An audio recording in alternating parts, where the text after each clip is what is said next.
Kansanautomiehen testissä Škoda Kamiq 2023 vuosimallia. Tämä on semmonen auto, jolla mun mielestä todella paljon potentiaalia olla kustannustehokas ratkaisu lapsiperheelle. Tähän saa nimittäin kätensä alle 25 000 eurolla ja kelvollisesti varusteltunakaan ei tarvitse pulittaa hirveästi yli 30 000 euroa. Ja se on siis uutena. Käytettynä tämmönen vuoden vanha, alle 10 tonnia ajettu, kustantaa kelvollisilla varusteilla semmonen 24 000 euroa, mutta tilojen puolesta tämä auto vastaa kaikkia niitä Kamiqeja, jotka on valmistettu vuodesta 2019 lukien. Eli toki sitten kun lähdet katsomaan muutaman vuoden vanhempaa autoa, niin ihan varmasti alle 20 tonnin saat näppis kiinni tähän.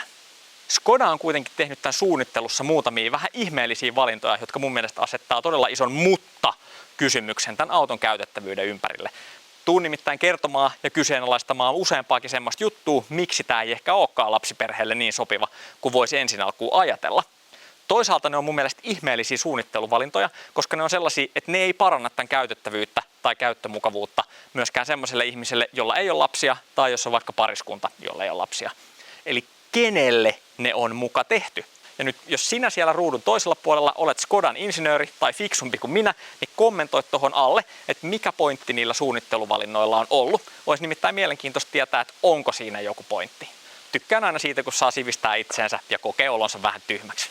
No, jos tähän on tehty mun mielestä tyhmiä valintoja, niin löysin kyllä myös ainakin 10 sellaista asiaa, jotka oikeasti elää Škodan Simply Clever sloganin mukaisesti. Eli kyllä tästä löytyy tosi fiksuja juttuja tästä autosta. Olisi myös ihan mahtavaa, jos ottaisit mun kanavan tilaukseen. Se merkitsee mulle nimittäin todella paljon. Kiitos ja hei, toivottavasti nautit tästä esittelystä. Ärsyttääkö, kun kaikki autoarviot on aina ihan liian teknisiä? Keskittyy esimerkiksi auton ajo-ominaisuuksiin, joilla ei nyt arjessa ole kuitenkaan ihan niin paljon väliä, jos sä oot menossa pisteestä A pisteeseen B. No, ei hätää, löysit oikeaan paikkaan. Täällä ei tarvita bensalenkkkariarvonimeä eikä autoasentaja ammattitutkintoa. Tänne riittää, että sä oot ihan tavallinen kansalainen ja että sulla on tarve hankkia auto. Mä pistän koko kansan autot parkkiruutuun ja kerron niistä olennaisimmat, kuten miten sinne mahtuu tavaroita. Niinpä ei muuta kuin nappaa kuppi kahvia, ota rento asento ja nauti kyydistä. Tervetuloa kansanautomiehen matkaan. Asiaan. Laitetaan ensin kuskinpenkki vajaan 180 senttisen ja reilun 80 kilosen kuskin mittoihin, jonka jälkeen nähdään sitten minkälaiset tilat muualle tänne autoon jää. Tässä on aika basic varustetaso tähän autoon verrattuna, joka tarkoittaa sitä, että ensinnäkin kaikki säätyy manuaalisesti ja että säätöjä on aika maltillisesti. Penkistä löytyy pituussäätö täältä alta. Sen lisäksi tästä kahvasta pystyy pumppaamaan penkkiä ylös ja alas. Selkänojan säädölle löytyy täältä takaa tämmönen rulla. Pikkasen ahdas väli, mutta ei mitenkään hankalin kaikista mitä on kokeillut. Ristiselän tuelle löytyy pieni tämmönen vipu, jolla pystyy sitä säätämään hyvinkin näppärästi. Se on kätevä. Ja tosi tärkeä huomio, turvavyön korkeutta pystyy säätämään oikein hyvin täältä. Eli löytyy kyllä erikokoisille kuskeille varmasti sopiva ajoasento tähän. Ratin säätö, manuaalinen, syvyyssuunnassa löytyy oikein reilusti säätövaraa. Ja korkeussuunnassakin erittäin mukavasti. Tästä näin, kun tää laitetaan meikäläisille sopiviin mittoihin, niin noin. Ei tule ainakaan mulla ongelmaksi sitä, ettei näkisi tästä ratin läpi. Mittaristo on hyvin. Kaikki hallintalaitteet on tässä näppärästi ja selkeästi saatavilla. Ja aika kivasti näkyy myös nuo auton etukulmat, ainakin tällä meikäläisen penkkiasetuksella. Testataanpa sitten vielä ekaa kertaa Janne P:n toiveesta, kuinka hyvin kuskin paikalla pystyy pötköttelemään päiväunia siis. Tässä kestää hetki, kun tällä rullalla ruuvailee tämän penkin täältä niin pitkälle makuuasentoon kuin onnistuu. Tää ei ole kaikista optimaalisin tai ergonomisin tää pyöritysrullan sijainti täällä, kuten ehkä tulikin jo todettua. Katsotaan miten pitkälle se menee. Nyt tuli rajat vastaan vai penkki vastaan? Ei tuli rajat vastaan, ei osu vielä tonne takapenkkiin, eli otetaan pikkasen taaksepäin, saadaan jalkatilaa. Noin. Ja aika hyvän köllöttelyasennon saa tähän. Nukkuisin täällä kerrasta sen sijaan, että yrittäisin tonne takakontin kautta virittäytyä. Tässä autossa siis. Sitten käydään takapenkin pariin. Laitetaan sama keskikokoinen kaveri sinne taakse. Tää Kamiqhan ei ole mikään Škodan isoin auto, vaan itse asiassa tää on näistä katumaastureista pienin, mitä Škoda on tehnyt.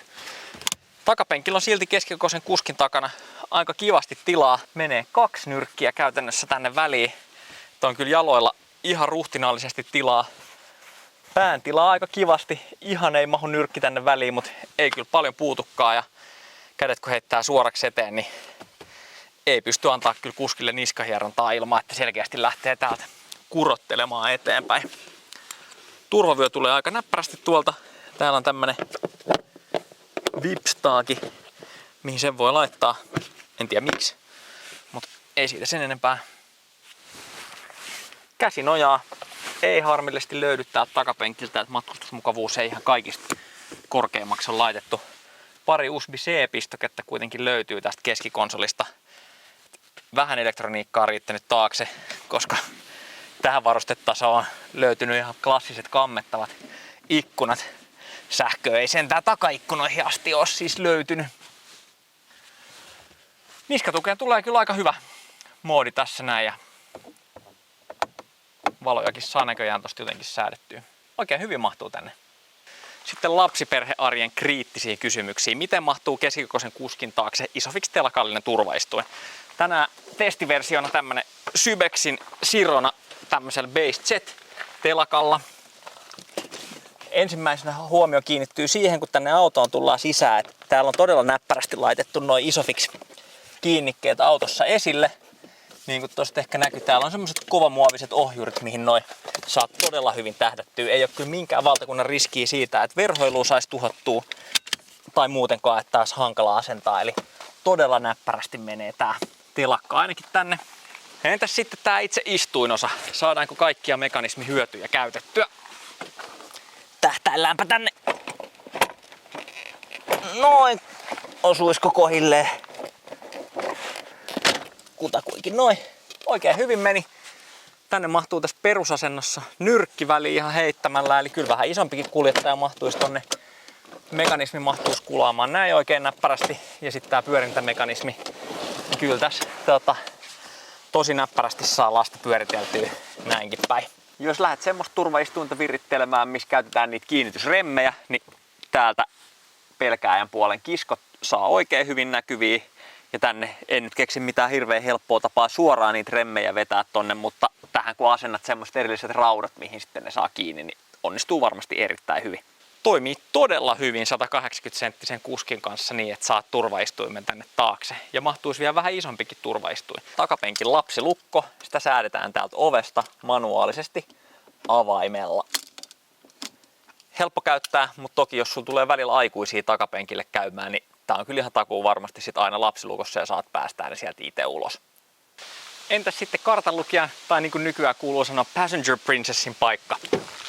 Laitetaan tää semmoiseen asentoon, kun täällä istuisi vähän isompikin kaveri, niin saadaan toi takapenkki vielä paremmin testiin. Nyt lähtötilanne oli tämmönen 180-senttiselle sopiva. Tästä penkistä löytyy samat säädöt kuin kuskiltakin. Syvyyssuuntaa saa säädettyä täältä. Otetaan sinne tommonen ainakin 10 senttiä ekstraa jaloille. Istuimen korkeutta saa pumpattua tästä. Ja ihan sama mihin laittaa, niin pääntilaa on kyllä todella runsaasti. Mahtuu nyrkki esimerkiksi tässä moodissa ihan heittämällä tänne. Selkänojan kallistus täällä rullalla.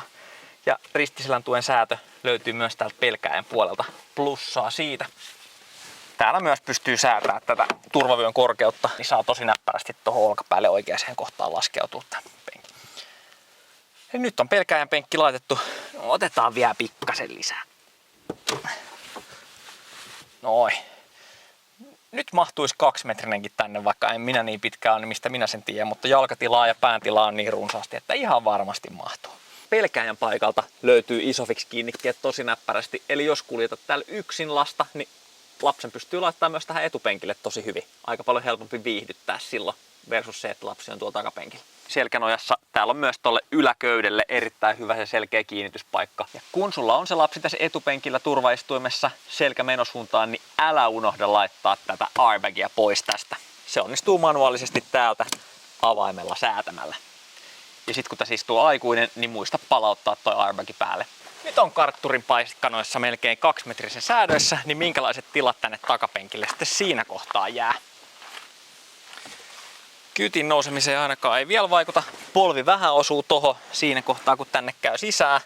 Taas niskatuki hyvään moodiin. semmonen vajaa nyrkin verran mahtuu edelleen tänne polville tilaa ja jalkojen alla on erittäin runsaasti tilaa. Hyttynen! Noin. Oikein hyvin tänne sopii. Pään tilaa jää tämän nyrkin verran. Et kyllä mä sanoisin, että tänne 190 senttinen vielä mahtuu tonne noin 2 metrisenkin taakse. Miten sitten jos täällä haluaisi matkustaa noin niinku turvaistuimen kanssa pari aikuista? No, tää keskellä oleva tunneli rajoittaa aika tehokkaasti jalkatilaa, mutta onneksi tää istuin ei vie hirveästi jalkatilaa. Nyt on kyllä niin kapeena tää meininki ja tää keskikoroke nostaa pyllyä ylös, et en kyllä usko, että tänne toista aikuista mitenkään järkevästi saa. Eli jos sit ihan todella kapea pyllynen tää, joka istuu tässä keskellä. Tässä nyt kun istuu yksinkin näin, niin tosi epämukavasti pakara jää tähän tämmöisen korokkeen kohdalle, millä tää keskipenkki on nostettu. No niin, sitten yhteen kiinnostavimmista osioista, eli takakontin kimppuun. Tässä yksilössä ei ole mikään kaikista kovin varustetaso, niin kontti aukeaa ihan manuaalisesti käsin näin. On aika varma, että tähän saa myös sellaisen sähköisesti aukeavan kontin tai jopa potkukontin halutessaan. Ensimmäisenä huomio kiinnittyy mun pieneen pelkokohtaan, jota mä rupesin miettimään jo siinä kohtaa, kun oltiin tuolla etupenkillä ja takapenkillä, ja siellä oli todella hyvin jalkatilaa. Nimittäin tää auto ei ole mikään kauhean pitkä, niin voiko tänne takakonttiin jäädä kauhean paljon tilaa matkatavaroille enää sen jälkeen, kun tuolla edessä on jo niin hyvät tilat? Onko tässä tehty hassu valinta, joka johtaa siihen, että takakontti onkin epäkäytännöllinen? No se selviää ihan kohta. Kaikenlaista käytännöllistä täältä kuitenkin löytyy. Hattuhylly luonnollisesti. Niin ikään tämmönen välipohja, mutta välipohjan alta ei löydy muuta kuin vararengastila, jossa on kyllä ihan hirveästi hukkalitroja täällä. Hyi siitä. Tota ei saa nousee ylöspäin, eli tää on tämmönen syvä kontti. Otetaanpa sitten tää hattuhylly pois ja ruvetaan testailemaan tavaroilla. En ainakaan keksinyt, että tälle hattuhyllylle olisi mitään näppärää kuljetuspaikkaa täällä. Toki tää asettuu aika hyvin tohon. Voisiko se mennä tänne välipohjaalle? Ei kyllä mene. Niin simpli clever hommiksi ei mennyt, että tälle ei nyt löydy tästä autosta mitään kätevää säilytystilaa, niin otetaan se pois kokonaan. Toinen ei niin simpli clever juttu. Takapenkki ei tosiaan kaadu kuin 2 osassa. Turvaistuin on nyt tuolla kapeammalla puolella, niin testataan saadaanko me täältä manuaalisesti kaadettua tää penkki. Pikkasen ehkä törmäsi tuohon istuimeen, mutta kyllä se nyt just mahtuu noin kaatumaan. Eli niin ikään, jos ton istuimen olisi laittanut tänne leveämmälle puolelle, niin teoriassa ton pikkupalan kaadettua voisi olla, että sä saisit tonne yhden kapeapeppusen ihmisen ja ton turvaistuimen. Lisää simpli clever taso juttua, ei mitään hajuu miten tätä käytetään. En tiedä, eikä sitä nyt näin kuulu käyttää. Tähän pitäisi saada jotain tavaraa hillumaan. Kökötystesti. Kyllähän tänne nyt tämmönen keskikokoinen aikuinen ihan just mahtuu, mutta pää kanssa saa olla kyllä kyyryssä ja ei tässä nyt hirveän pitkäksi pysty itteensä laittamaan. Jalat ei mene suoraksi ja niin eteenpäin. Vähän myös hirvittää, että ei istu tämän välipohjan päällä, ettei tää romahda täältä. Täällä on tosiaan alla tosi iso tila, sinne mahtuisi varmaan täyskokoinen vararengas, mutta sitä ei hyödynnetä käytännössä mitenkään. Niin on aika hukkatilaa kyllä, tähän saisi paljon enemmän litroja. Vaihdetaan kökötystesti vielä pötkötystestiin. Penkit saa nurin täältä manuaalisesti näin. Tosta noin. Pystyisikö täällä nukkumaan?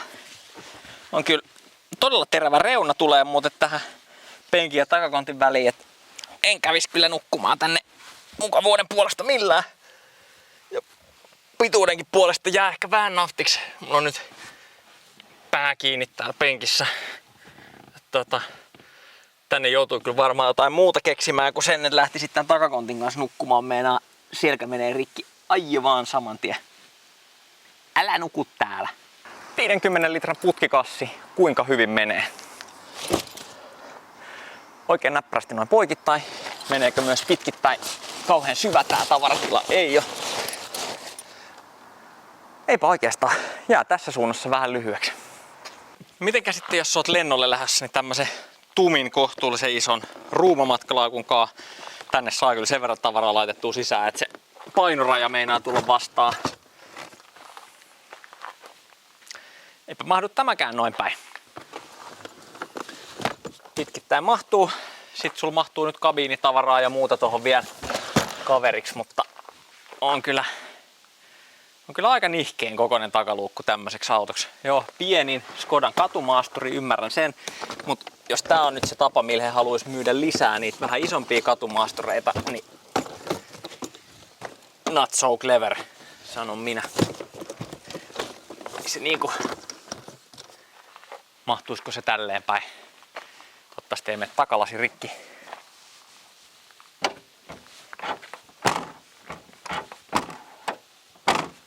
No joo. Kyllä se nyt sitten näin päin kun se menee, niin 3 tuommoista laukkuu tuohon saisi sitten tänne taakse jää vielä jonkin verran tilaa. Teoriassahan toimiva, mutta aika epäkäytännöllisen muotoinen tosiaan tää kontti tässä. Lapsiperheen perustesti, yhdistelmärattaat. Britax Smile 3 tuli tällä kertaa mukaan. Mahtuuko ne tänne? Ja mitä näiden kanssa voisi mahtua? No, niin, kuten sanoin siitä pituudesta, niin jos koittaa laittaa tälleen pitkittäissuunnassa, mikä yleensä tekisi tästä lapsiperheen matkustamisesta huomattavasti helpompaa, niin ei mitään mahdollisuutta, että mahtuisi tänne sisään. Tulee nimittäin todella paljon täältä yli. Voisiko ne periaatteessa mahtua tälleen pystyssä? Tähän kyllä hirvittää jo valmiiksi.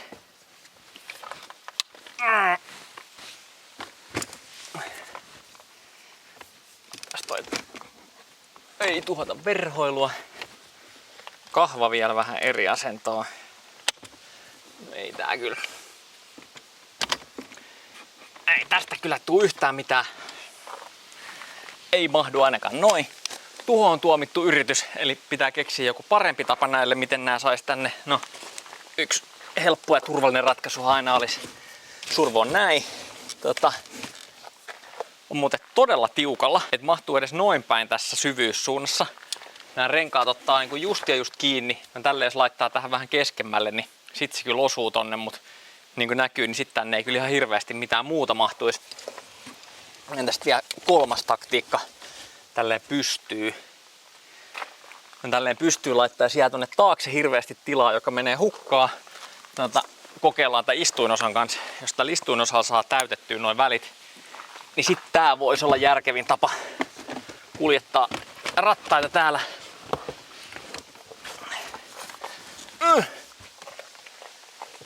Joo. Kyllä mä varmaan tälleen nämä lastenrattaat tänne laittaisin. Sitten tähän etupuolelle mahtuu vielä kaiken näköistä tavaraa sopivasti, mutta mitään kauhean isoa ja kovaa siihen ei varmaan istuisi. Testataanpa huvikseen tämmöisellä ruumamatkalaukulla, joka on nyt kyynärvarren levyinen suurin piirtein. Se vielä teoriassa menee tohon, meneekö luukku kiinni. No meni. Kyllä tää nyt lastenrattaiden kanssa jonkin verran tavaraa mahtuu, mutta sanoisin kyllä lapsiperheen näkökulmasta, tää on tyhmä uhraus. Tonne takapenkille jää ihan hirveästi ylimääräistä tilaa käytännössä kaikissa setupeissa, ellei sulla ole yli 2-metrinen aikuinen, joka matkustaa siellä takana lapsen kanssa, ja sitten takakontti on vähän liian pieni. Joka golfarin pakollinen tieto. Sulla on driveri bagissa, mahtuuko konttiin vai pitääkö ottaa puut pois? Kumminkohan päin tää voisi tänne mennä. Jää ainakin tosta vähän kiinni. Entäs toisinpäin? Noin. Ei mene. Otetaan pitkät pois. Tosta noin.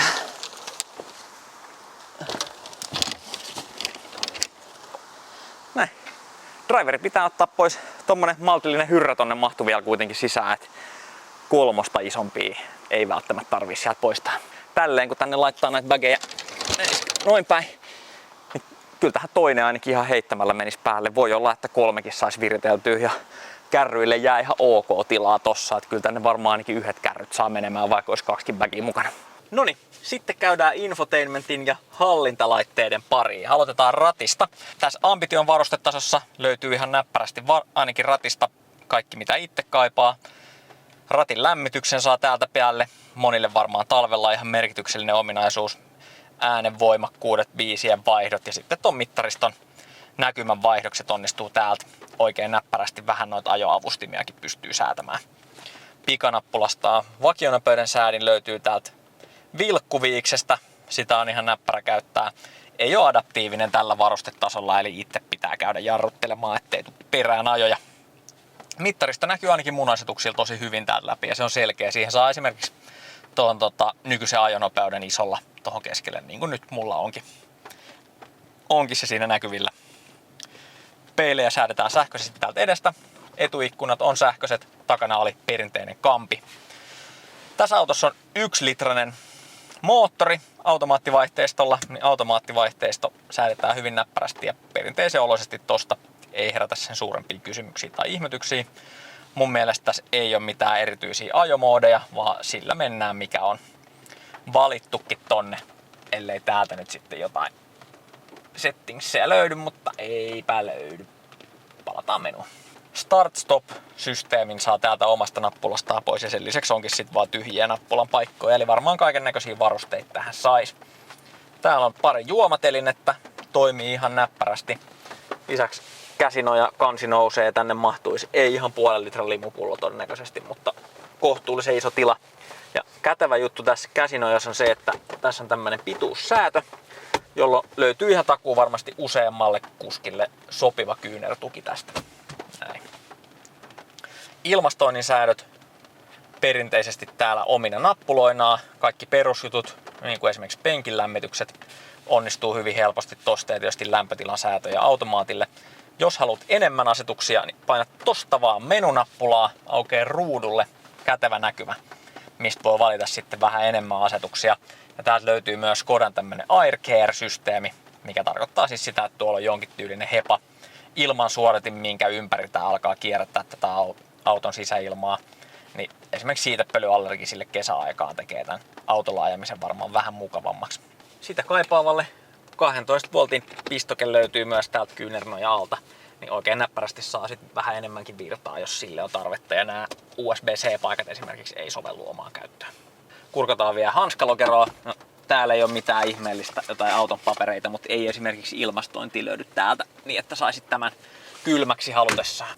Eipä mitään muuta ihmeellisempää tuu tästä nyt mieleen. Valoja säädetään täältä katosta. Takapenkin valoja, jos haluaa säätää, niin pitää kurotella tänne takapenkin nappuloihin.